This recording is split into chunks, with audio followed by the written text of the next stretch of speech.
Hey, how you doing? This is John, and welcome to John's Longbox. I'm here with Dan Fraga. Fraga, boom! How's it going? I'm doing great. I'm Uh, doing great. Happy Wednesday to you. yeah, yeah. Happy Wednesday. It's only the middle of the week. I Hey, don't know. I don't know where you live, but it's freezing again. I yeah, I'm in Georgia, and the weather ebbs and flows, and right now we're in like the pollen season, so it's like nasty allergy time. I work outside of construction, and this particular Ooh, job. There's no roof or anything like that. It is just freezing. I just come home. I just want to put on a blanket, drink coffee, and you instantly. do they sell those heat pads Yeah, at your Walmart? Like you break them and shake them or they whatever, and work then like 10 minutes. You know what I mean? yeah, Yeah. yeah. And then you put your hands in your pocket. Your phone's like, "What are your hands in your pocket?" Oh, right, Yeah. right, right. So we were talking before we went live. Uh, Dan and I met at Graham Nolan's cigar party in July. Like, for those of you who've been watching my channel for 2 days before my car accident. So there you go. Yeah, that was it was the end of June in Garden State.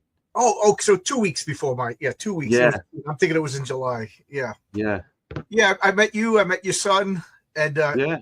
I remember Harrison. you had an injury at your back. You were like, "Forgive me for not getting up." You were. Yeah, no, I had just had my spinal surgery the month before. So, and I had all these commitments, but I was like moving around like a old man.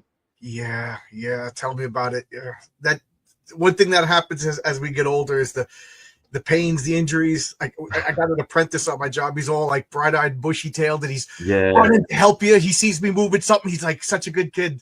And I was like, that's wait till you get good. your A card. It's like, here's your A card. Here's your back injury. Yeah, yeah, no, and when you get older, all it takes it you lose things quicker, and the gains take twice as long to get half the results. Yeah, Yeah, yeah. it's a crazy town. You're younger than me. I'm 56. Okay, I'm only 4 years behind you. Oh, okay, okay. All Yeah. right. You look younger. You look Oh, younger. thanks. Yeah, I can thank my mom for that. Oh wow, we got a bunch of comments. I've been ignoring the comments, just doing Yeah. the introductions. We got Devil Flyer Amendment. What's How you up, doing, Rex? Devil? How's everybody? How's everybody? Yeah. Names I haven't seen: Ben 31 UK, Fragaboom, and I would be remiss in my duty if I didn't throw up the link to my own comic, which is on. Heroic Tales. Yeah, Heroic Tales #2. It's about 55% done. Uh, it's gonna. I dare say it might even come out before I said it. It might be early. Yeah, yeah, you're gonna I be can't even early. talk. Just talking about how getting old, you can't. I can't remember basic words anymore. We Yeah. got Paul Coleman over here and Emily Kruger. How you Hi, doing? Emily. Hey, Maromi. I haven't seen you in a while. Maromi. Hey, I love that guy. Maromi in a while. Don Emrys is a new name. How you going? How you doing? How you doing, Don? If Zach Tan doesn't bless me, then I have a horrible, horrible day. Marcus, how you doing, Marcus? Tree, Yeah. another guy. What's Oh, I up? haven't I seen got you. to hang out with Marcus at SC Comic Con. It was really cool. You met him? Oh, I've met Marcus several times. Yeah, yeah. Oh, He's a joy to hang out with. He's got so many great stories. yeah. He's like he's like my fact checker. I'll say something Yeah, I think is true, and he like politely, no, no, no, no. he knows where to go. He knows, and he knows everybody. Yeah. Between going to school and going to Comic Cons, he knows everybody. That's right. You guys live together. I live together. You live nearby each other. I I'm not haven't. sure. I'm not sure. I'm in Georgia, so I think he's up in the Carolinas. Yes, yes, and I think I Yeah. skipped some. Oh, Smokey the Concat, Dan Sport. That's my man. Yeah, how you doing? Oh, we got Jay Lee. Is this Jim What's Lee up, Jay? of Image Nah, Comics? man, it's another Jay Lee. He's I've seen him on Twitter. He's a good dude. Oh, Old Dirty Fatty, how you doing? Geez, I'm getting a lot of people. Anthony Perone, how you doing, Anthony? That's my man. Okay, cool. Who needs words? Words are for the weak. Okay, all right. I need words. I got to write comics.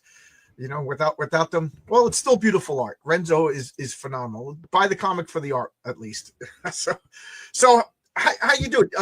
I'm getting excited, and my words are coming out too fast, and I'm gonna be with everything.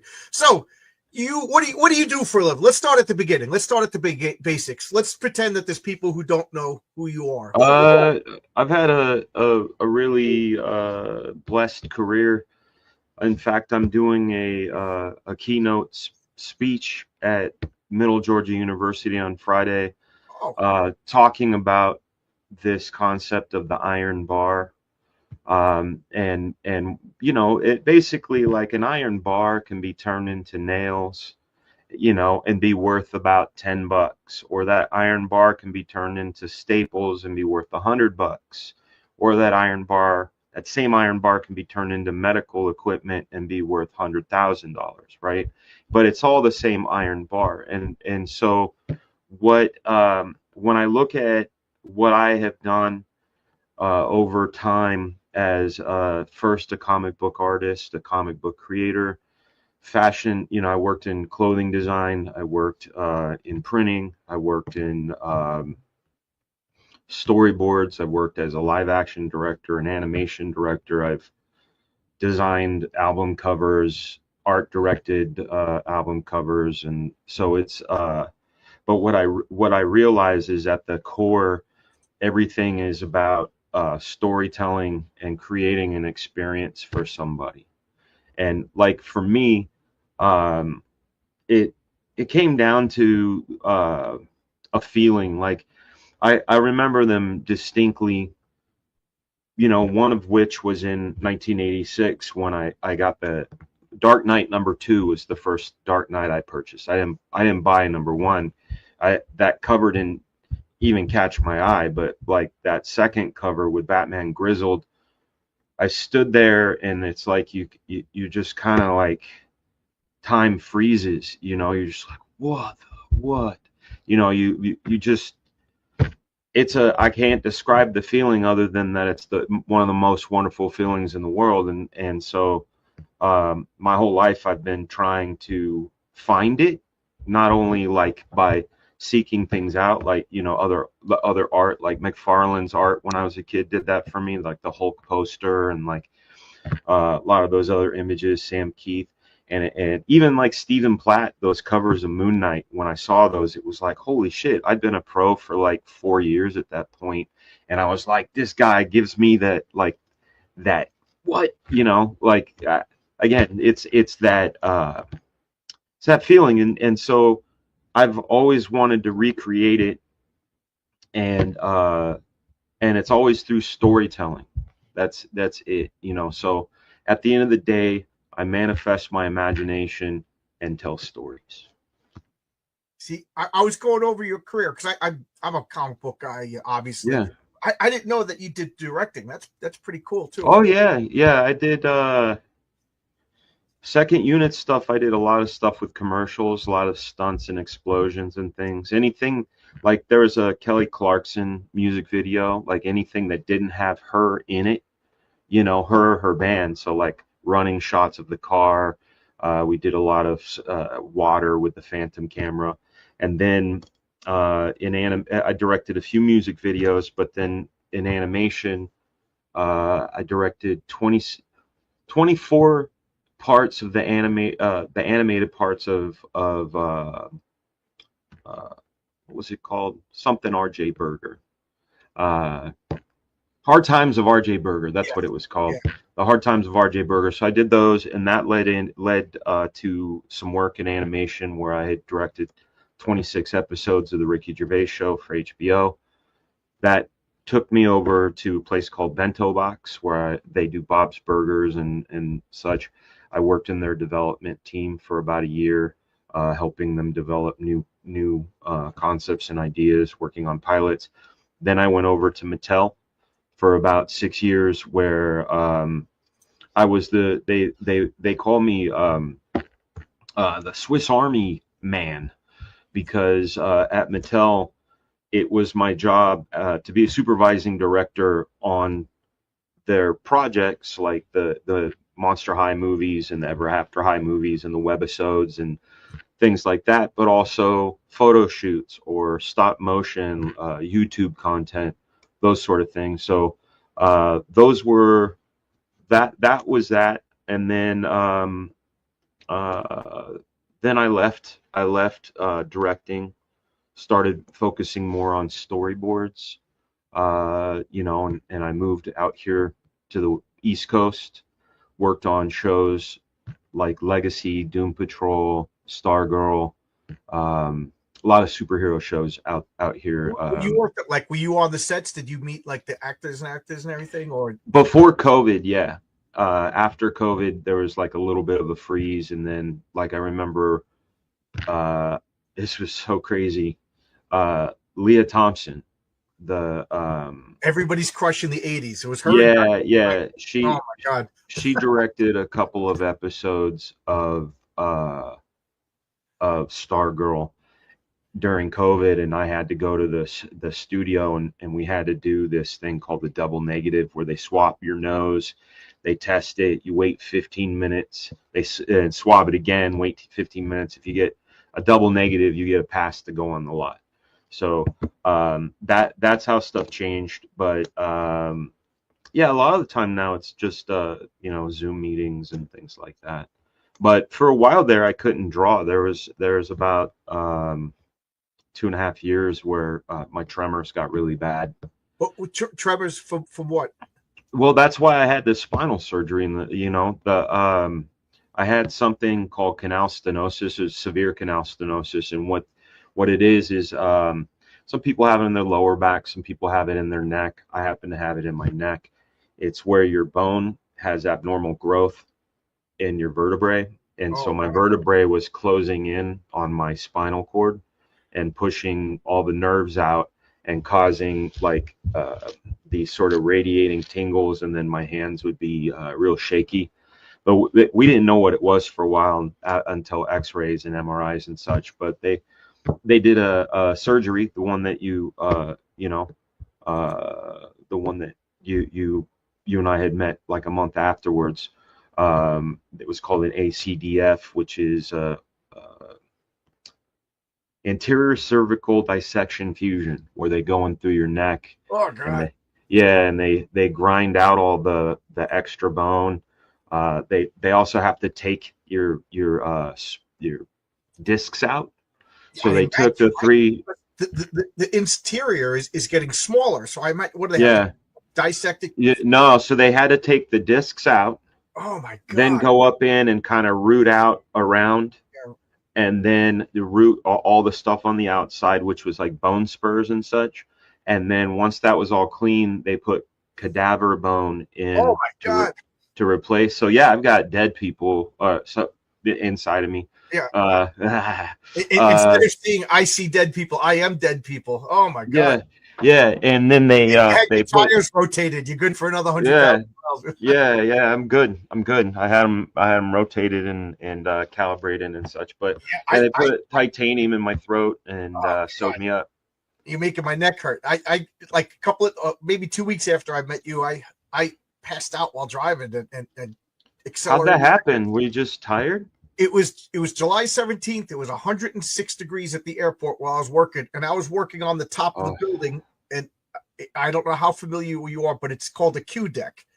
The Q deck is corrugated. It looks like a kid. Yeah, you can cook eggs on it. Right. So it's just shiny steel, and we're drilling holes so like wires could pass through. So every 20 feet there would be a mark we would drill. Meanwhile, you're cooking on a grill. Yeah. Oh, yeah. And you're dying. And it was the day I was going to have Mark Miller on my channel, so I left work early.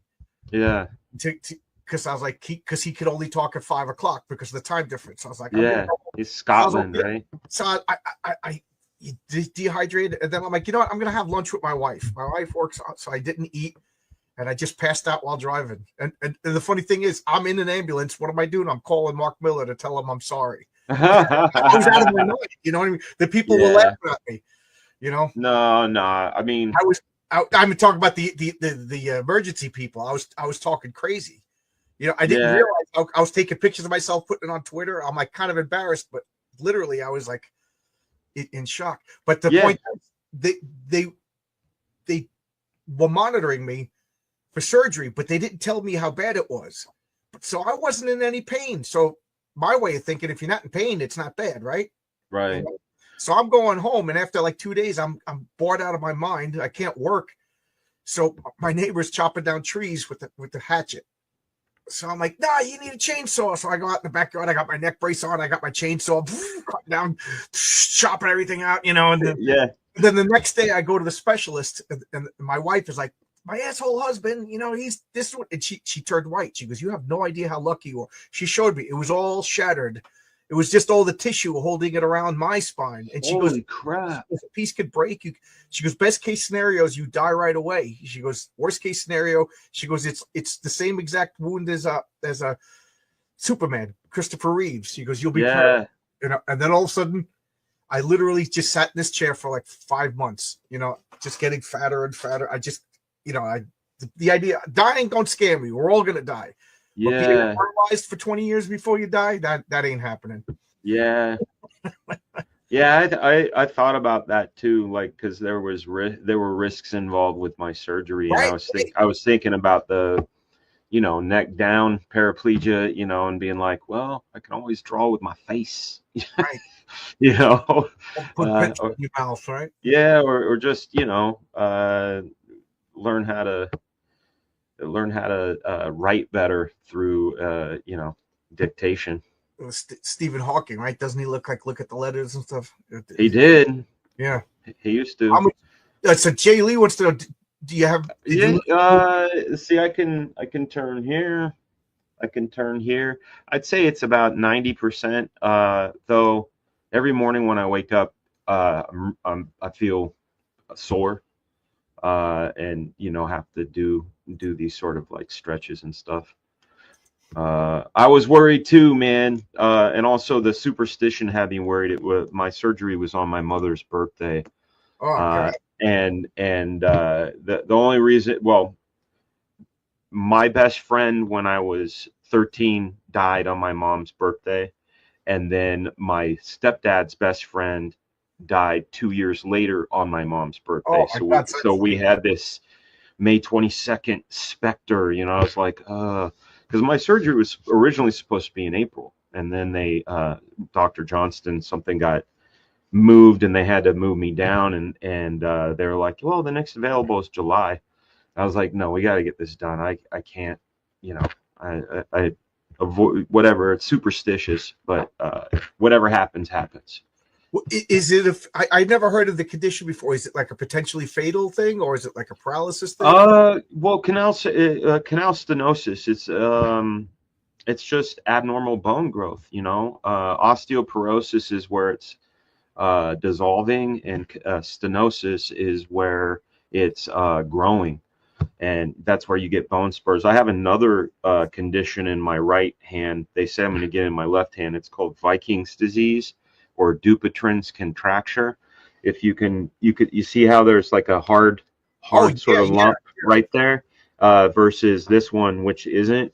If you look up Dupuytren's contracture, like, this is as far as my ring finger can go back, where, see, this one I can do this one I can't move it past this point, and it's just a excess collagen or or whatever. Someday when I get to know you better, I'll tell you how I broke that finger.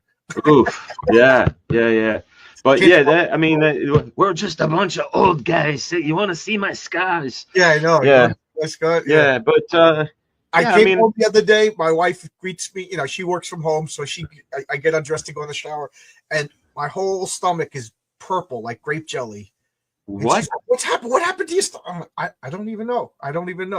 She goes, oh my God! Like, she's checking me out and everything. And she's like, we should go to the doctor. I'm like, no, but that's just the way it is. Like, I'll lean on something and push it with my whole body. I don't know about that, man. But unless you went to like Willy Wonka's factory and ate one of them blueberry gum that's things, it. I've heard it violet, but everything, I got a scar. I come home and I got like dried blood on my arm. I'm like, that's not work. That's just work. Yeah, that's the nature. I guess the nature of your work.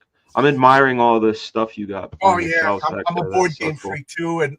Yeah, I see that, but I'm talking about like your blaster and your Infinity Gauntlet and your shields. This is Nick Fury's needle gun. This is the Shield ID badge. That's the awesome. Captain America shield, the Captain America. Right behind me is the Borg cube.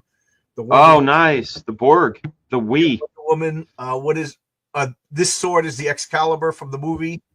Oh, nice. A mother box right there. Green Lantern. Excellent. Yeah. The Key to Hell from Sandman. I like Sandman back before I knew Neil Gaiman was a creep. Yeah, well, I still like Sandman, guys. I'm sorry. I'm Yeah, not you gonna. got it. I mean, we got to separate. Like, I'll Yeah. tell you this, man. My favorite comedy special ever is Bill Cosby himself. And obviously it got tarnished, you know, and but I'll still watch it and remove my like Yeah.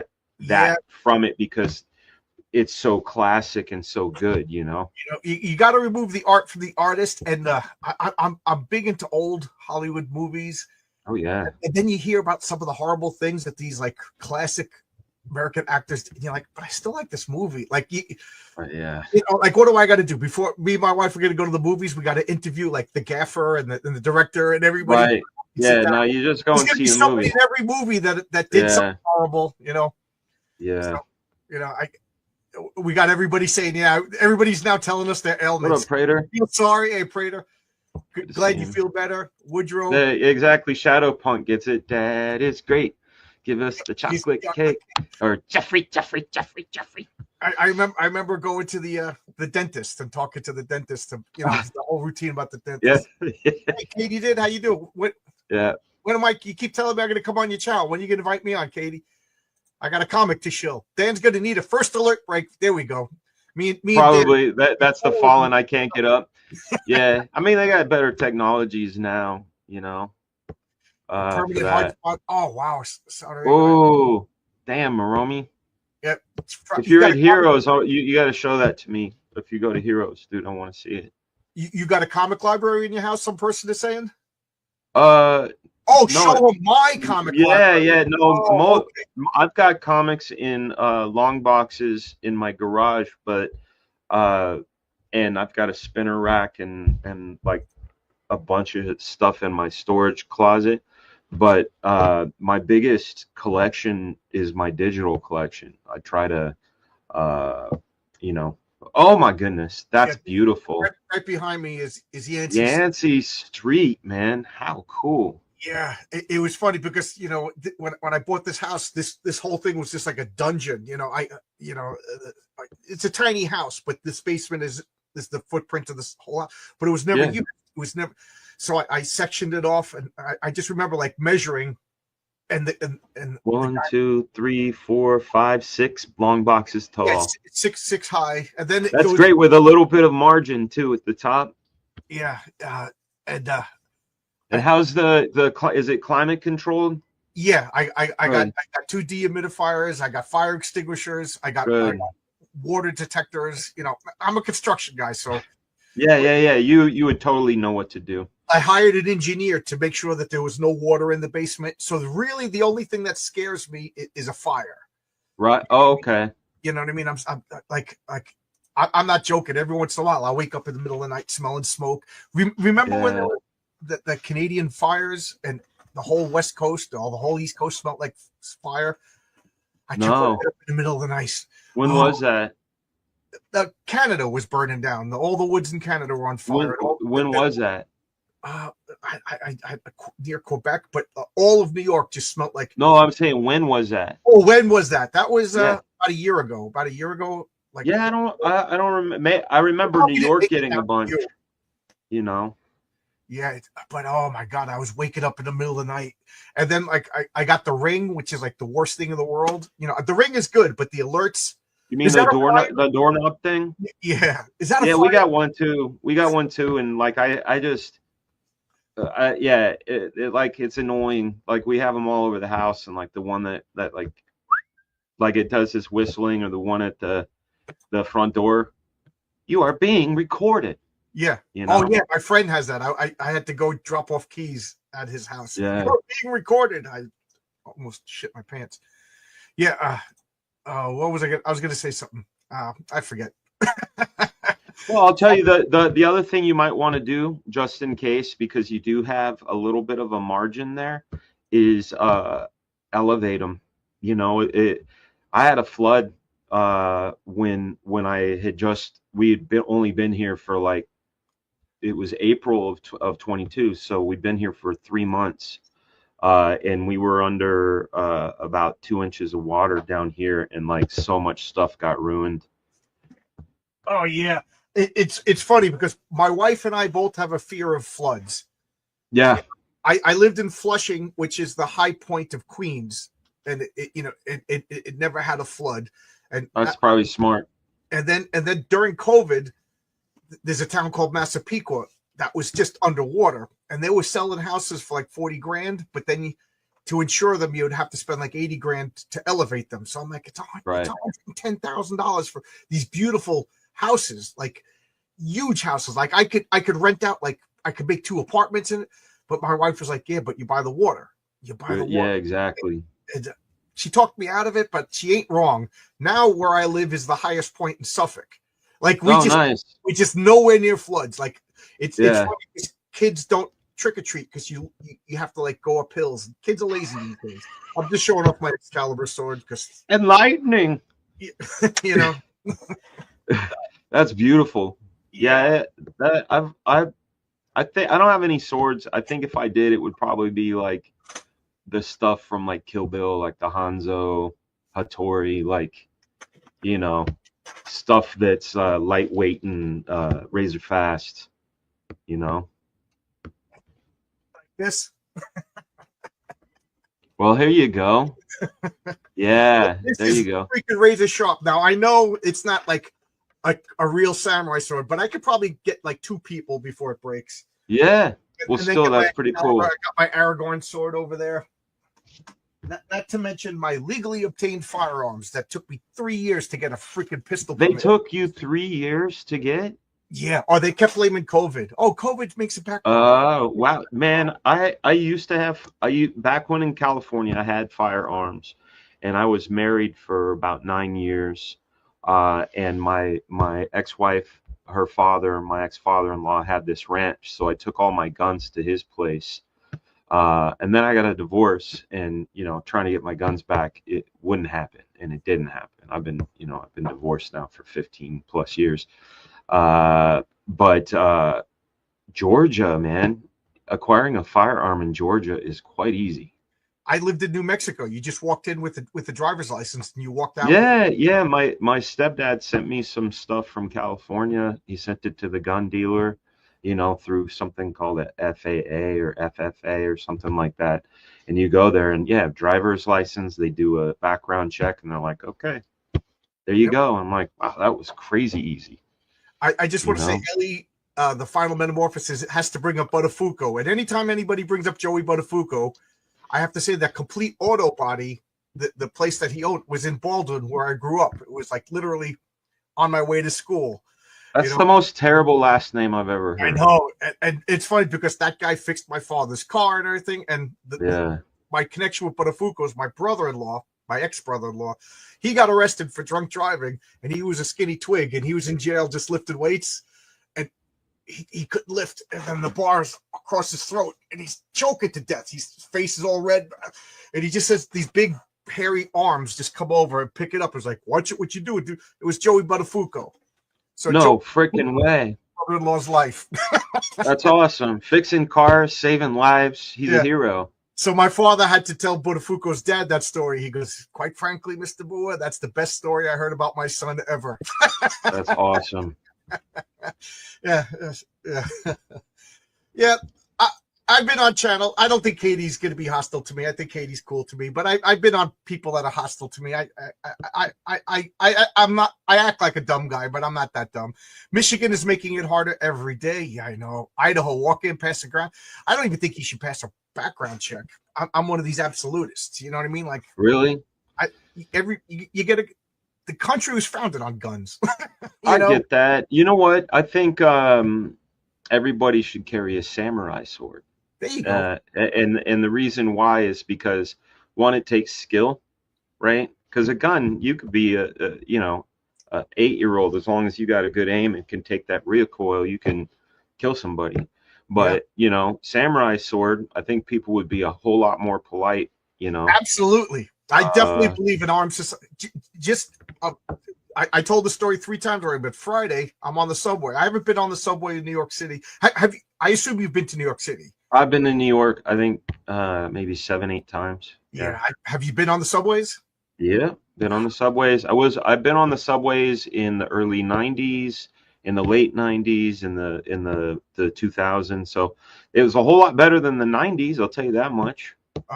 The only time the subways were any good this Monday, Katie, it was during Giuliani, but just this Friday. Yeah, Giuliani cleaned the place up, right? Yeah. So I get on the subway. My campaign's about to go live on Friday night, so I'm all excited. I'm on my phone, being all nerdy, looking at comic book stuff, and this big, smelly, black homeless guy sits right across from me and just stares at me and goes, "I'm gonna kill every white man." And then he goes, "And they're women too." And I'm like, okay, things are gonna happen. I'm gonna be on the news. Maybe this will go comic books. Who knows? I'm gonna be on the news. You know what I mean? And I just stared this guy down, and he was looking at me, and I'm looking at him, and I just go, make a move. And then I look around. I'm the only white guy on the. I know I have no back, and he just got up 2 stops late. But I was like, I can't get up and leave. But that's the way this. So and then I've been hearing crazy stories about New York, like people like getting hit with baseball bats or being pushed in front of trains.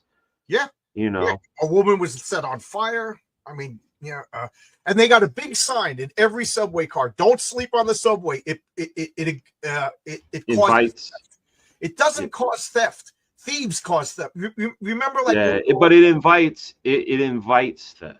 Right. But I remember when I was in college, all the girls were just like, "It doesn't matter how I dress. You shouldn't be a rapist. You shouldn't be a sexual assaulter." Like, it doesn't matter if I fall asleep on the subway. Control yourself. People sleep on the subways in Japan. It doesn't cause theft. People cause. We always dance around the right root cause. But you know what? We are completely off the topic that you are a comic book artist. I'm something. You've been on my show before. I talk about everything. I'm all over. Yeah, no, that's how the show. There's a show that I'm part of.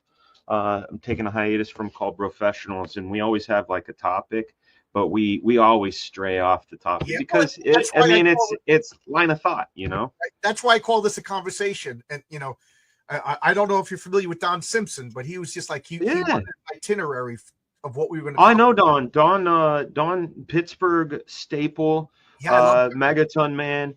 Yep. He introduced me back in night. It's so funny, man. This is like crazy. So I used to go to this show. I had my 20th birthday at the Dallas Fantasy Fair, and Jaime Mendoza, the inker, Mark Walters, they took me to my 20th birthday, or no, 19th birthday. Was it? No, my 20th birthday. Sorry, 20th birthday at Texas. I meet this lady there, very nice lady, attractive lady named Renee George. And she tells me that she and her husband are going to start this convention in Pittsburgh, right? The Pittsburgh Comic-Con. So the first one is in 1994. Don Simpson's there. John Byrne is there. Don, we all go out. Don takes us to this place down at I forget what it's called, the metal strip or metal something. But it's like the trucking district. What up, Eric? But he takes me to this place called Permanis, which in 1994 had one location, which was this sort of dingy, dirty place. But they put the slaw and the fries in the sandwich and all that. So Don introduced me to Permanis in Yingling beer. But the funny thing about this Pittsburgh Comic-Con, I went 94, 95, 96, 97, 98, bunch of years. My buddy Michael Turner and I, we had a lot of fun out at that show.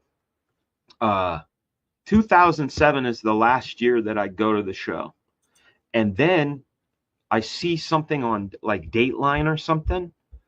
This guy, Michael George, that Renee George's husband, was arrested for this murder in 1990 where he killed his then wife for the $130,000 insurance claim. And then because he used to have a comic store, and then he used that money to start that con, right? And so then the nickname of the show was Murder Con. Anyway, I digress. You brought up Don Simpson. My father always drilled this into me, John, don't be worth more dead than alive. MurderCon, that's funny. Sorry, I'm reading a Slack message. Okay, I just want to say hello to Jose Garcia. He's in the chat. Jose. Yeah, Jose, what's up, buddy? Jose did one of the covers. He did the variant patriarch cover for Heroic Tales 2. So Awesome. I love Jose, and he's got an active campaign. If you want to throw the links to the chat, or Marcus finds his links. We got Zaid. Zaid has another active campaign, right? Does he? Yeah, That's awesome. His artwork is like supernaturally good, so good. Am I going to any cons this year? Marcus keeps inviting me down to Heroes Con by him, and he even Heroes is awesome. But unfortunately, I took all my time off because of my accident. I planned on going to these cons from Florida, but I don't have any time off anymore. So I planned on taking time off to fulfill my campaign. I just don't. So, I'm glad to be alive. I didn't plan on getting into a car accident. I still fulfilled my campaign, with the broken neck, but hey, better than me, man. Better than me. My campaign is super late. I'm very forgiving to a point. I mean, yeah, I'm hoping when people get it in their hands, they'll be like, this is amazing. Let's make sure you're not late on the second one, and I'm not gonna be. That's the good thing is we've sort of future-proofed what will be the next installment of the new Black Flag by having a cadence of things, so put out this big book, fulfill the book, put out a second chance campaign, put out an omnibus. While I'm campaigning the omnibus, work on the second book so I get way ahead. By the time I campaign the second book, I'll be in a good place where we can fulfill it with no snags. So, I can't draw to save my life. I put up my sketches every once in a while to give people a good laugh. How, I know you went through you showed your hand. How long does it take you to do like a page? I see your doodles on Twitter and they're really good, but I know that. Yeah, those are the doodles that I share on Twitter were all filmed in 2014, 15, and 16. Then it was just sort of an exercise for, I had seen this artist named Kim Jong-gi, and sorry. Yes, Jose did the Immortal Rising. He they're right over here. Jose is super talented. I compare Jose's art to Sergio Aragonés. I know. Yeah. Because it plays tricks on your eyes. When you look at Jose's artwork, you almost feel that the stuff in the background is moving. And the only other artist that does that is Sergio Aragonés. Yeah, he's great. Both of those guys are great. Oh, I see Boob Dan is in the chat. That's my man. Okay. Love that guy. My oldest friend in SoCal, when I first moved to join Extreme Studios in 1992, I worked in a comic book store, and he was one of the customers, and we became friends. I went to his high school graduation, and he's been to many barbecues. He's a good dude. Oh, cool. Yeah, I live about 5 minutes away from Billy Tucci, and he's nice. You got to come to a barbecue. That you guy. Should. I'm going to say no to Billy Tucci. I met him at an open at a free comic book day. He was there. And I walk in and I was like, hi, and he's like, hey, John's Longbox, when are you going to have me on your channel? I was like, oh my God, Billy Tucci knows me. He's like, don't go home. We're going to a bar afterwards. I'm like, I'm drinking with Billy Tucci. That's cool. Yeah, Billy's a lot of fun. Yeah. He's a whole lot of fun. I felt like it was like the Rat Pack. I felt like I was hanging out with Frank Sinatra. Well, he is a teen sensation. So a young Sinatra. Hanging out with Bobby Darin then, right? There you go. Yeah. Pat Boone. Yeah, Pat Boone. Yeah. There you go. Yep, Club Led. Yep, this is Jose Garcia's campaign. So I wanted to talk to you about Image Comics. Sure. Yeah, you were there at the beginning. Before the beginning. Before the beginning. Okay. Yeah, I watched the conception and the growth and the birth. Yeah. That was I feel super blessed for that to have happened. It was right place, right time sort of thing. I used to do a local TV show, not unlike Wayne's World, but it was live. It was on KMTZ Channel 19 on Wednesday afternoons. We did it after school. it was for the A&V credits, you know, and so you could choose to either be in the director's room where you're, you know, turning knobs, camera 1, camera 2. You could be the sound guy, you can be a camera person, or you could host a show. And I decided I wanted to host a show about comics, so we did a show called Comic Review for You, and we did it live, and we did some pre-taped, videotaped segments, and I had done one on portfolio reviews. This was in November of '89, and I met Rob Liefeld, and you know, as the story goes, my friend Mike Mike Gomez, we've been friends since junior high. He had bought a loose leaf sketch off of Rob, which happened to be the design of Strife, you know, from like the original design of Strife, right? And we didn't know who he was. He just looked like a cool dude with blades all over him. And Rob hadn't even, he had started New Mutants, and he was in the design phase, but he wasn't officially on New Mutants yet when I had met him. He was a kid. Yeah, but he was. Let's see, if I was. Let's be realistic. He still looks young now. So Yeah. Let's see. He would have been 22 when I met him. So yeah, I was 16. He was 22. So anyway, that particular loose leaf sketch happened to be on the back of personal stationery of Rob's. So it had his name, address, phone number, and more importantly, his fax number. In 1989. The fax was like super technology. I can send you pictures from miles away, you know. Let me get my beeper out, and we'll fax. Yeah, I'll give you my beeper code, you know. Anyway, I followed up with Rob, and you know, we became friends, and like it was really cool because 89, 90, 91. All of those years, I got all the inside baseball. Like I knew about when Todd was quitting Spider-Man. I knew, like, I just got all the inside baseball on all of my favorite artists, which just happened to be most of Image Comics, you know. And then in July of '91 at the San Diego Comic-Con. And what's notable about this year, outside of the fact that Terminator 2 had debuted during that time, was that this was the first year that the San Diego Comic-Con it was in the convention center, in the current place it's in now. And believe it or not, it was just halls A, B, and half of C. That was all of San Diego, not the entire thing, you know, A through K plus in the streets. It was A, B, and part of C. Anyhow, I had just graduated high school. I was showing my work to Marvel, DC, continuity, anybody that would, you know, Eclipse, anybody that would look at my work. Did you go to art school or? No.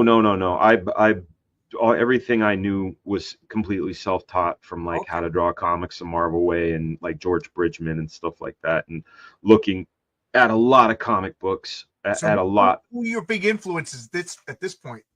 Back then, I would say Art Adams, John Byrne would be like the two big ones. And then, of course, you know, I really started getting into like Jim and Rob and Mark Silvestri and Barry Windsor Smith, and then when after I met Rob, and he would tell me sort of the every artist has a family tree, you know. So like when you look at Art Adams, especially the early stuff, there's a lot of Mike Kaluta, Walt Simonson, Michael Golden in his work.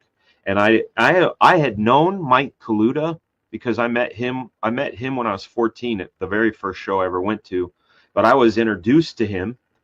And I didn't know who he was. I didn't even know he was part of the studio. I just knew that he was a cool guy. Same with Sergio. Sergio Aragonés and I have been friends since 1988. Really? Yeah, since 1988. Oh man, I know Sergio. He's probably the first artist because he was in Mad Magazine. Yeah. The sweetest dude, man. Oh man. Really, like he's like an uncle. So, but when I found out about like the lineages, the family tree of these artists, of course, you go and look at those and you go, oh wow, this is like the pure stuff, and but then the thing that happened once I got into the studio, um, things change, right? Like when you're all by yourself, there's no internet at this time, or at least not for common folk. So you're kind of left with your comic collection, any sort of fanzines you can get, like Comic Scene or those sort of things. That's right. Michael Golden is probably the biggest. Michael Golden, Jack Kirby, and Neil Adams. I say those three are like. Well, legends, all of them. Yeah, well, that would be like the epicenter of all the Image guys. Like everything that happened really kind of stemmed from there. Todd McFarlane said Michael Golden was the inspiration for that. The webbing, the spaghetti webbing. Yeah. But the thing that ended up happening once I got in the studio is you start to stop. You start to stop listening to your instincts, and you start competing, right? And so I remember the Simon Bisley Lobo stuff had come in, and Jay Lee's when his Youngblood Strike File stuff was coming in, and then we brought Stephen Platt in. And Jeff Matsuda too. Big ups to Jeff Matsuda. He came in, and they were doing all these sort of different things. And instead of thinking like, oh, this is me being true to myself, you're doing that like fear of missing out. Like, oh shit. Oh, and Rob's adding that to his work, and well, I better step up, and so. A bit of homogeny started happening because we were all looking at the same stuff. There became a certain point where, and you can go through all my trade paperbacks and you can tell how long I've had them. You used to have to write your name on the spine, the cover, the inside, the front page, and also a hidden page, because your shit would get jacked in the studio. And the stuff that would get jacked mostly was the very hard to get stuff, which was all the Japanese imports. So, first generation Intron Depots, Capcom Design Works, Appleseed, Bubblegum Crisis, Eat Man, Pat Labor, just all that stuff. It was like our secret stash because we knew the world at large hadn't seen it. So if we put it in our work, then we're the guy that did it. It's like, but everybody was like, oh, jacking this and that, and then you just go. A good thing then to work this was like what Stan Lee always called it, the bullpen. And when I was a little kid, I always imagined like Jack Kirby was over here, and and John Romita was over here, and Sal Buscema, and they were all like working cigar smoke. But then you find out that they were working at home, and well, that's I honestly. The bullpen has its advantages. I worked in the bullpen in 94, 95, when Rob expanded out to include Maximum Press. There was also another side of the building. So Rob, Matt Hawkins, Stephen Platt, and our director of sales, Ferdinand, all moved to that side. And I remember thinking that my work was better when it was just me, myself, and I. You know what I mean? Like when I put the blinders on, like when it was coming from in my soul and going out versus like fielding the noise of things, Like I imagine now you're working by yourself. I mean, you're not in the studio. Yeah, I work in a windowless room, man. And take a look around. Let me see if I can. Yeah, I'm in a windowless room right now. Yeah, there's my kids' art. Oh, that's cool. And then my one of my work computers, and then the music, and then those are all my IDW books back in that corner. But I just sit in this room all all by myself. Back in the 50s was like the last real, back when Marvel Comics was Atlas Comics. That was the last real bullpen. And probably, and I'm pretty sure Eisner had something going on too. Yes. He had. It's funny too because he had I think it was 8 guys, but his roster looked like he had 20 because guys like Lou Fine were signing as different people. So it was you go, man, this, I forget, Buster Johnson is really dope, and you're like, oh, that's just Lou Fine signing a different name. You're like, oh, okay. It just gave the illusion that their studio had all these guys ready to work, but he was just cranking it out. Do you miss that now? Do you miss the camaraderie of a bullpen of a bunch of guys yelling and screaming? I just picture chaos, paper airplanes flying by. You know what I mean? I think it just depends on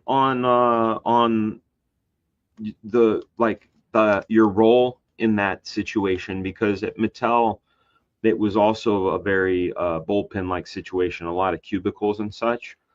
But when you're in the foxhole, let's call it, war, when you're in the foxhole, it's think of it like you're in a foxhole doing war with a bunch of people, or you're out commando style, and or you're the general that's in the tent that is making sure all the foxhole stuff is going well. I've been in all the different roles, and if I didn't love drawing so much, I think I would make a wonderful editor, or someone like a Brian Pulido, where I get talent and I put the talent together and put out projects, because my strengths really lie in putting teams together and such. I don't know. I've been saying this, but again, I work with a group of guys. There's 80 guys on the job, just the electricians alone, and then we got, so every day there's hundreds of guys joking and everything. I think I would go a little bit crazy. When I was injured and out for 6 months, I was sitting here reading comic books, writing scripts. I was starting to get a little kooky. Yeah. I don't know. I'm an extroverted person. I'll like I said, I talk to people in the elevator. I'm not an annoying guy. Yeah, it's weird. It depends on the situation. It's I've had panic attacks because of social anxiety, but I've also have no problem getting on a stage in front of 1,000 people and making a fool of myself. Yeah, I used to love. You know what I'm saying? It's weird. I tried stand-up comedy. I bombed. I tried acting. Oh man. But hey, you know what the key to comedy is? Timing. Right, and I always mess that joke up. It's always better in print because you don't put a comma or a period. It just says the key to comedy. You know what the key to comedy is? Timing.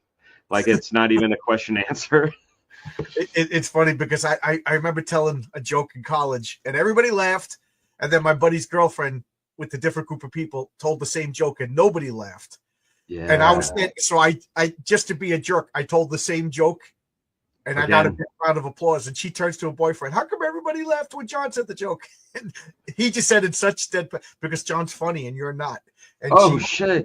Yeah, but funny is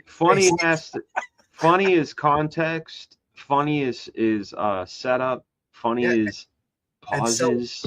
And selling it. Yeah, but also just getting people to put on the get in the car and take a ride with you. That's what it is. At work, I try to there's a couple of guys that are easy marks. I just try to make them laugh every day.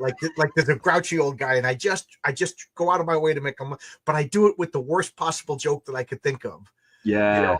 And a couple of guys you got the worst jokes. I'm like, but you're laughing. I said, anybody could get a laugh with a good joke. That's right. Laugh with bad. What somebody reached out to me 6 or 7 months ago and wanted me to host a cable talk show about comic books. Okay. I was like, yeah, if I could quit my job and do that, talk about comic books for them. But I said, yeah, I haven't heard from them since. But I think it's the part where you said I can quit my job. They're like, oh, the money's not good. Oh yeah, no, we're not going to pay you. We just right. Yeah, see, yeah, Ellie, He says the aristocrats or Yeah, aristocrats. Yeah, yeah, the that. aristocrats. Yeah, I love that. I Yeah. remember once my brother had like a big union function and everybody's there in suits and ties and stuff. And I went because my brother like yelled at me, I gotta go, I gotta go. So I show up in a suit and tie. And as I'm walking into place, he hands me a microphone. He goes, "You're the MC." Oh snap, dude! That's He how didn't much, even. yeah, He didn't give you any sort of like prep or nothing. oh, he says, "You You work know here." who would hate that? Don What, Simpson. I what's said, that? you know who would hate that? Oh, Don Simpson. Yeah. Don Simpson. Well, No he told me itinerary. flat Here's out. your mic. Yeah. You know. He goes, he goes, if I told you, you would have worried about it. He goes, but now you're not worried. You just go up there. And I was like, blah, blah, blah. I had people laughing. It was fun. It was fun. I have to give a speech on Friday. Yeah. What's up, Doug? How Yeah, you doing, I gotta give a speech on. I know Doug. I have to Doug's give got a. an epic beard. You got to come on my channel just because of that beard. He's my great, man. No, his beard is worthy of Yeah, praise for sure. epic. So there's a Middle Georgia University. I'm doing the keynote speech on Friday, and it's crazy, like thinking about it, but I'm gonna write the outline. Like I have it all in my mind, but I'm gonna write the outline like an hour before I go up. I do this. Every time I have to do public speaking, I write an outline and then I never use it. But I think writing the outline makes me think of what I want to talk about. Well, it's like for me, it's if I write an outline, there's that structure. It's almost like telling a joke, right? Like if you want to, they're giving me an hour. Think about that. Like I have to be engaging for an hour, and try to inspire the future graduates of Middle Georgia University. That like I go, hey, it's worth it though. The thing that I think about hockey. What's up, buddy? I was just talking about you yesterday. That's crazy. So are you an introvert or an extrovert? How would you classify yourself then? I'm very, very, very, very comfortable being absolutely alone. Like I have no problem being alone and like as long as I have a pencil and piece of paper, or more than a piece of paper, but as long as I can draw, I'm good. But I do like I've had social anxiety since I was like a kid, So I don't know. It's probably a little bit of both. Some of it might have to do with control, being in control of the situation. It's like the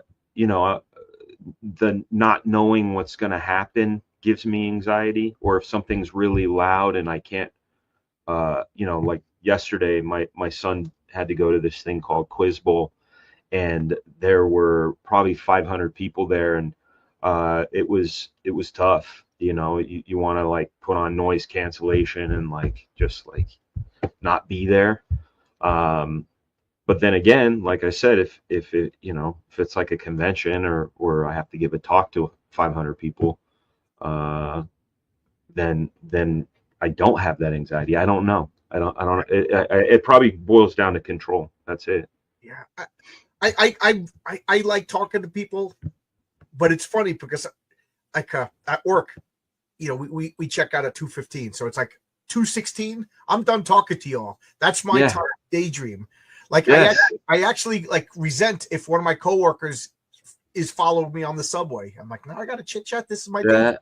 Man, yeah, it's like the sheepdog and the coyote. Like, hey, Ralph, I'm clocked out, guys. Yeah. I'm done. And then you got to chit chat. And I'm like, this is where I think about superheroes and laser beams and stuff. I'm always daydreaming.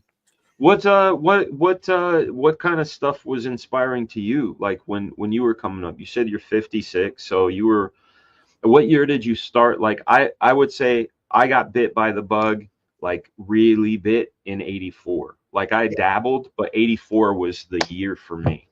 Well, I'm the fifth kid of 7. So my four sisters, there was only 6 in the house. There's 5 of us, but 7 is, that's a lot.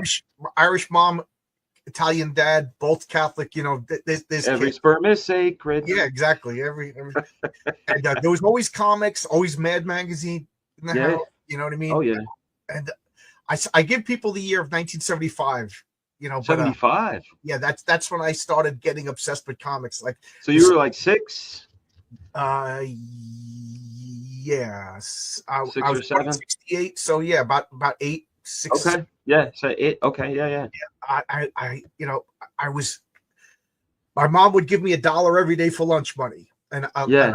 I'll never forget because That's a lot of money. yeah, I was teaching myself like economics. Like a pizza bagel was 25 cents, so I would get 2 pizza bagels. That's 50 cents, and then the chocolate milk was 20 cents. So that's 70 cents. That left me 30 cents. And a comic book at the time was a quarter. So I would buy a comic book, but on Friday I would get 2 comic books. Like that's how, Oh yeah. Yeah. Yeah. Yeah. and the guy at the candy store, he had a stack of comics for me. You know what I mean? Because you know how it is before the comic book store. If you missed Micronauts #7, that was it. You were done. You were done. Yeah. You got Micronauts #8, and you just had to fill in the blanks.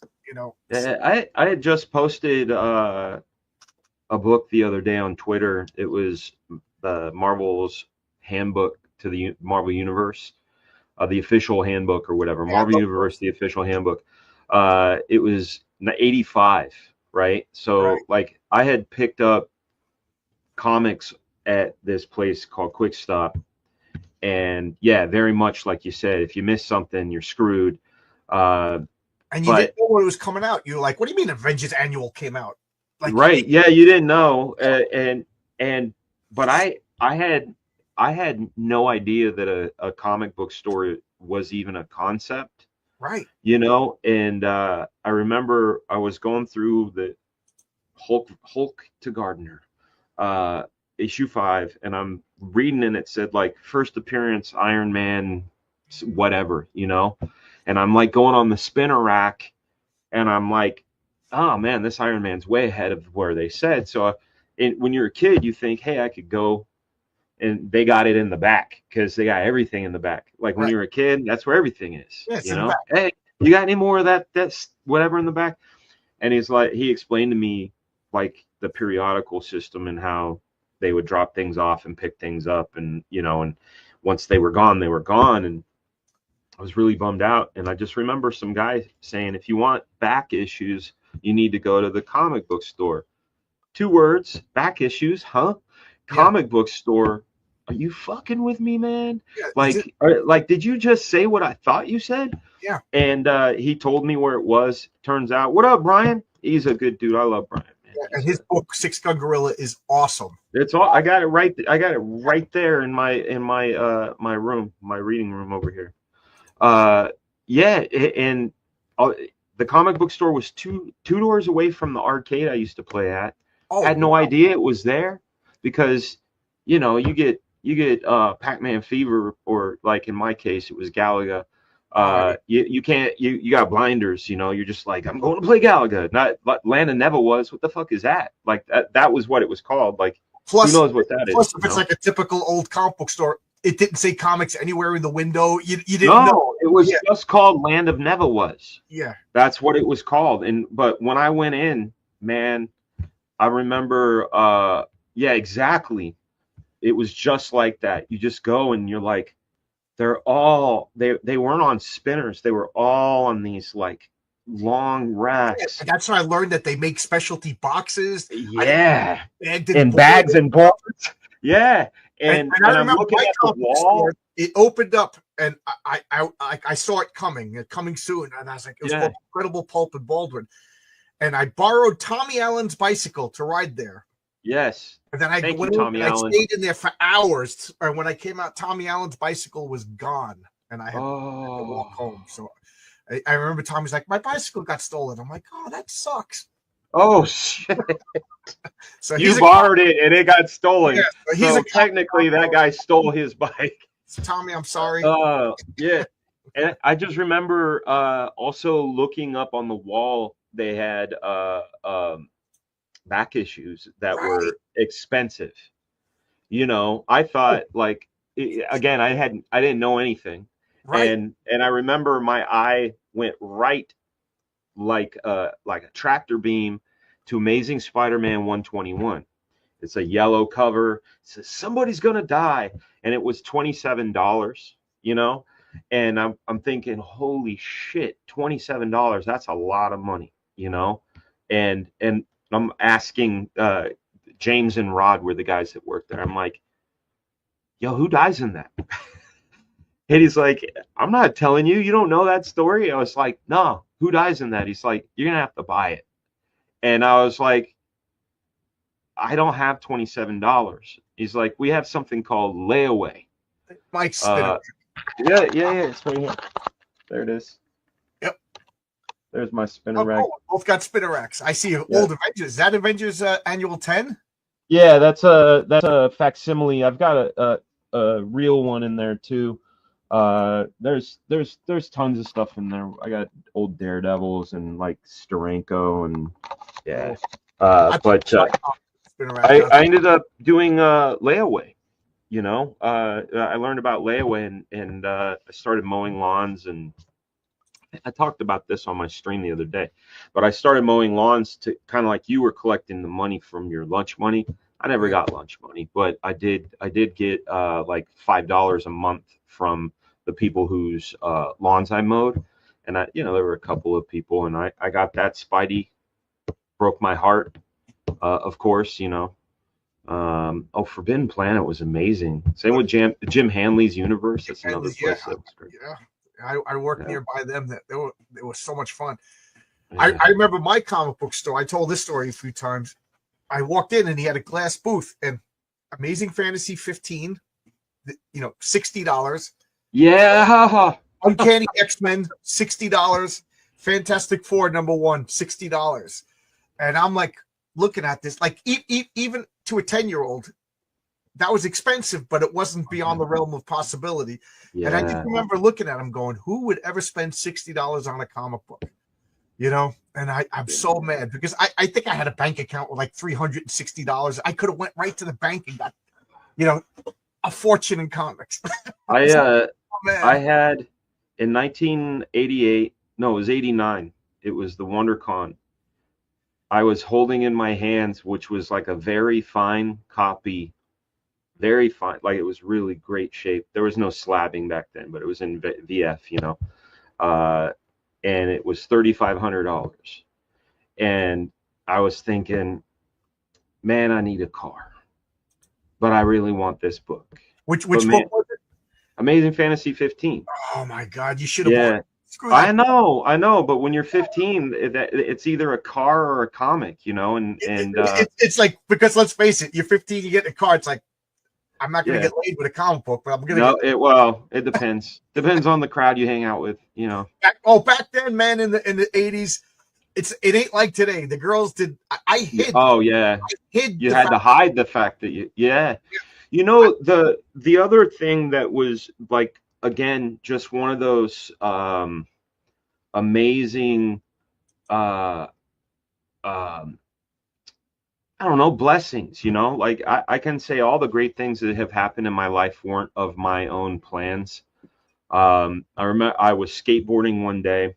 This is 87, 88. I'm skateboarding. I had been taking a silk screening class, the cutting ruby lith and lacquer and things, no photo emulsion stuff. And I happened upon this silk screening place downtown, in the town I grew up in. It was called Labor of Love Graphics. And I went in there asking if I could get a job because, hey, I know silk screening. Yeah. And whatever, and they thought I was hilarious, because there's this 14-year-old kid, and I'm like, I know how to do emotion, or not emotion. I said lacquer, and they're like, yeah, we do photo emulsion, kid. I was like, oh. They're like, but we do need someone to clean screens, and I was like, okay, like whatever, I'll take it. And I learned that there were a bunch of comic nerds that worked there, like, and like dudes in their 30s and 40s, and I found out that they had this club called American Fun. And the way it used to work, I don't know how it works now, but back in the day, there was several. There was Otherworld, Capital, Diamond, a lot of distribution, right? And all you had to do to have a store, quote unquote, is have a minimum order, right? So what we did with this group of guys from American Fun and me and my buddies at school, because I brought them in, is we would go through the catalog, write a list of what we want, and throw our cash in, and we would be buying our books at 45%. Oh, nice. That's clever. Or no, it was 55. Sorry, it was 55%. That is clever. Yeah, and so because Diamond appeared to be a store because of how much we bought collectively, and that supercharged my buying power. You know, I was like, hell yeah, I'm getting that, and plus I had extra dough for like back issues. I bought like this one dude's collection at a garage sale that had like so many Daredevils and Spider-Man. You know, I can say I had a very, just looking back on it, like at the time you don't know what's happening, you know, we are living the good old days, you know what I'm saying? Yeah. But when I look back, because when you're a kid and even when you're an adult, you're like, oh man, I wish I could have been a fly on the wall when the Beatles recorded such and such. Man, I wish I could have been a fly on the wall when this and this. And then now that I've been in the business for 34 years, I'm like, yo, I've been that fly on the wall. Like I've seen and been part of things that now stepping outside of and looking back, I'm like, I've had a great life. Yeah, you know what I'm saying? You've seen that rise of Image, you know? Yeah, well, all kinds of stuff, man. I've seen the rise of Image, the fall of Image. I got to watch, you know, the Rob Liefeld, his pretty much his life story. You know, I met him when he was 22. You know, he's like 58 now. Yeah. You know, or 57. Sorry if his birthday's not till October. But yeah, you know, it just watching that evolution. Also in film, you know, working in storyboards and stuff. Some of the projects that I've been part of have been well, legendary, but also notorious. I want to take this second to thank the makers of Snow White, and I'll tell you why. Because they dethroned Dragon Ball Evolution as the worst movie on Rotten Tomatoes, and that feels really good because I worked on Dragon Ball Evolution, and I don't have to like carry that burden anymore. You know what I'm saying? Like, if you ain't first, you're last. You're the last one on the line that's not moving, and somebody gets behind you. Right. Yeah, that's right. That's right. Yeah. Yeah. No, I started losing my hair when I was 20. Yeah, it started receding here, and then it started coming this way. They wanted to meet in the middle, and so yeah. Guys, ask a question. You met Snoop Dogg and Jay Leno? Okay, I'll tell this story. It's a good one. When I was in California, before herbs were legal out there, we had a network of friends, not unlike American Fun, that would put. I have apologized, Perth, several times. I have. Hi, baby. Oh, my baby. My sweet girls giving me a kiss. Good night. My baby doe. I love you. You going night night? That's too cute. All right.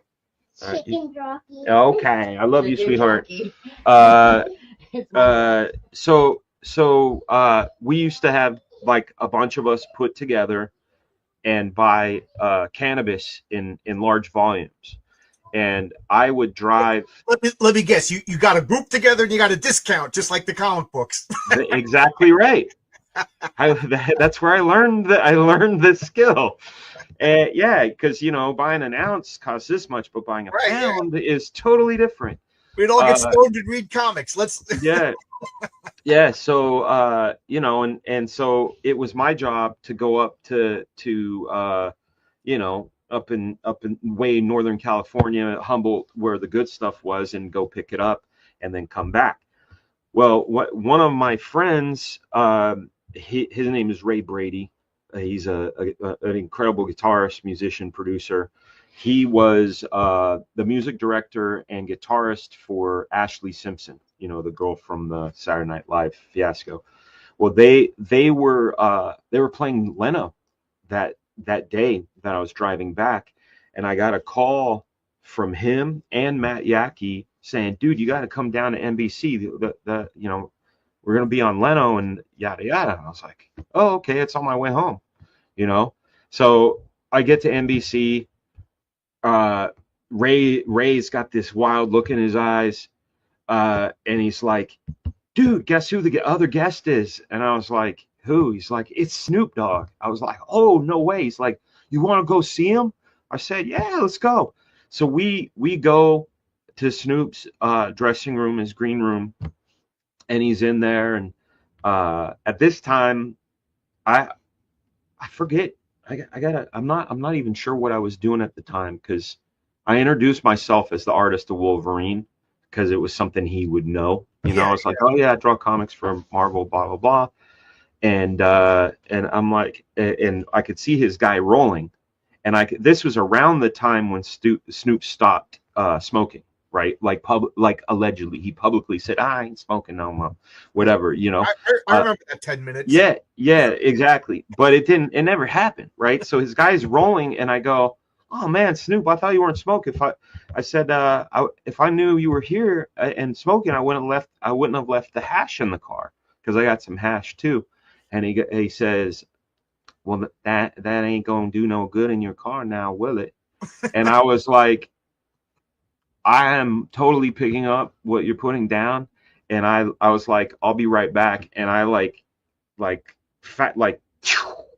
the streak of light was there, back with like a handful of green nugs and a little stick of hash. And I was like, "Here you go." He goes, "Well, let's go." And so his guy rolled him up, and we're all smoking in his room. Jay Leno comes in, and it's like just hot box, and Jay's laughing. He's like, I thought you didn't smoke anymore, Snoop."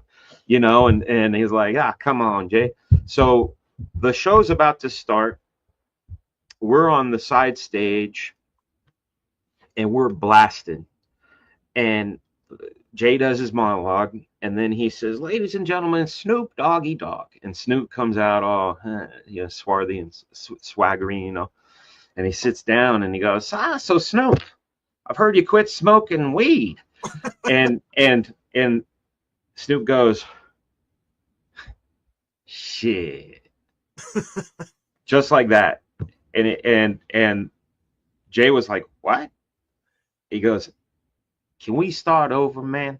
I'm going to need like 15, 20 minutes. And Jay was like, "Yeah, that's fine." So they had to stop the show, give Snoop some time to gather himself, and then redo the intro. I called up my brother and my buddy up in Humboldt, and I was like, "Dude, you just took out Snoop Dogg.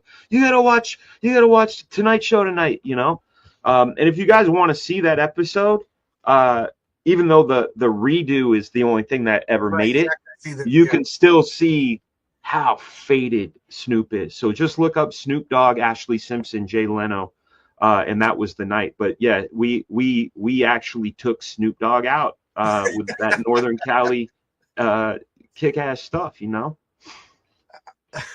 smoked Snoop under the and there was a second time I smoked with Snoop where everything was fine, except I had a almost permanent giant black man's hands pressed into my chest, because we were at this thing called Jingle Ball, which is like a iHeartRadio concert series or whatever. And again, my friend Ray was playing, and Maroon 5 and Snoop and Stevie Wonder, like it's just this sort of crazy amount of acts that go out. And so I see Snoop, and he goes, "Oh man, it's Dan the comic book man." I'm like, "Oh shit, yeah." That's why I said, I was like, "Oh shit." He's like, "Yo, come on, man, let's go smoke."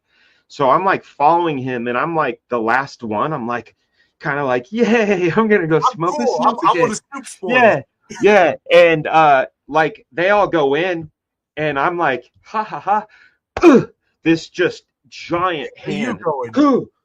Where do you think you're going? And I'm like, Snoop, like Snoop, like just out of breath. And he's like, yo, man, let him in. He's with us. He's like, oh man, sorry.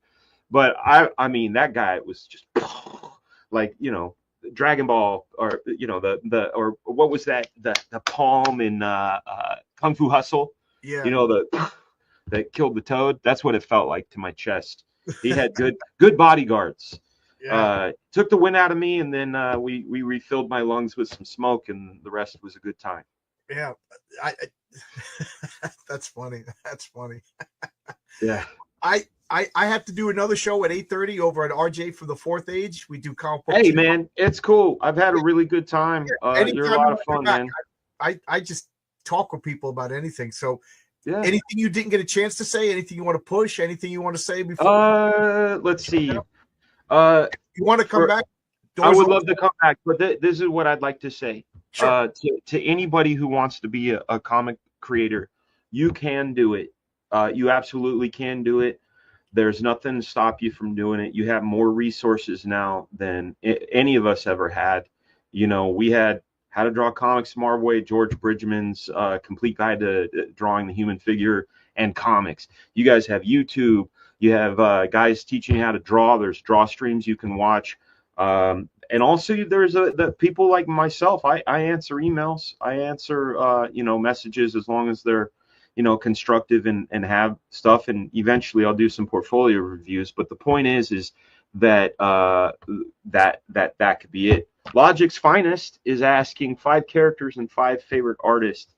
I'll start with artists.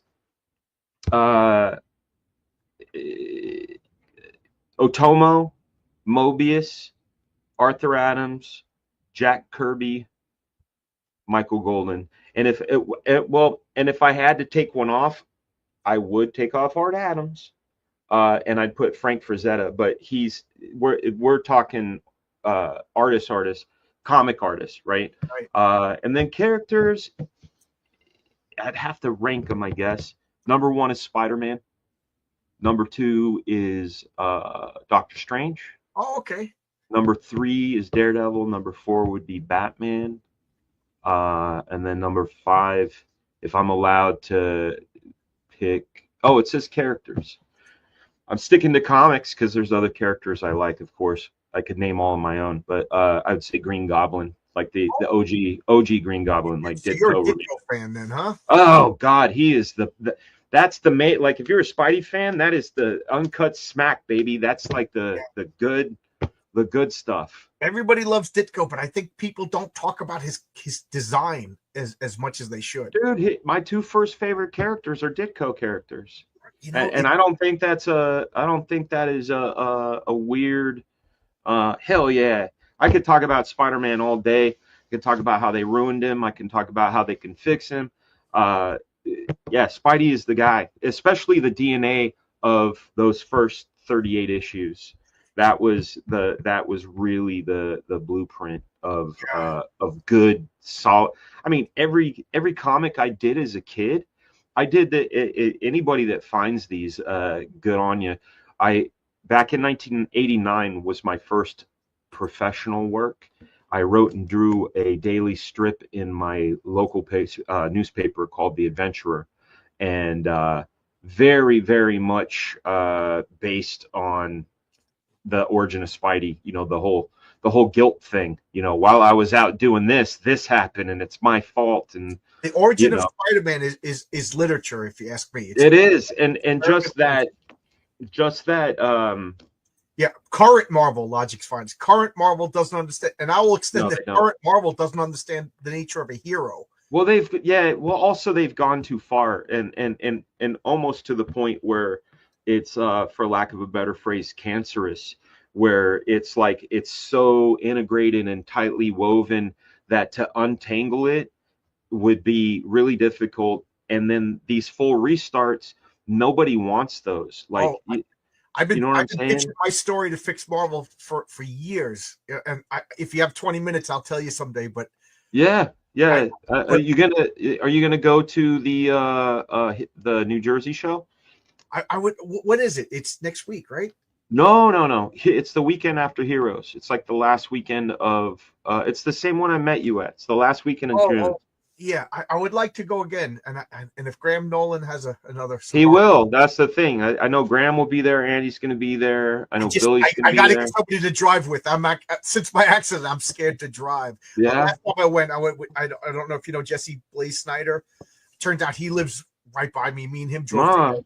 What was the name of Tommy? The guy you stole his bike, not stole his bike, borrowed his bike. Tommy Allen. Yeah, bring Tommy Allen. You know what I'm saying? Like call him up. Tommy Allen. You're like, hey, you know what'd be funny as hell is he just happened to watch this show and was like, yeah, what's this? Oh, John, I remember. No. You owe me a bike, bro. Yeah. What was it? Was it like a Huffy? A Huffy. Okay, yeah. Pro Thunder probably. We had the Huffies. We had the Peds on the. You know. Yeah.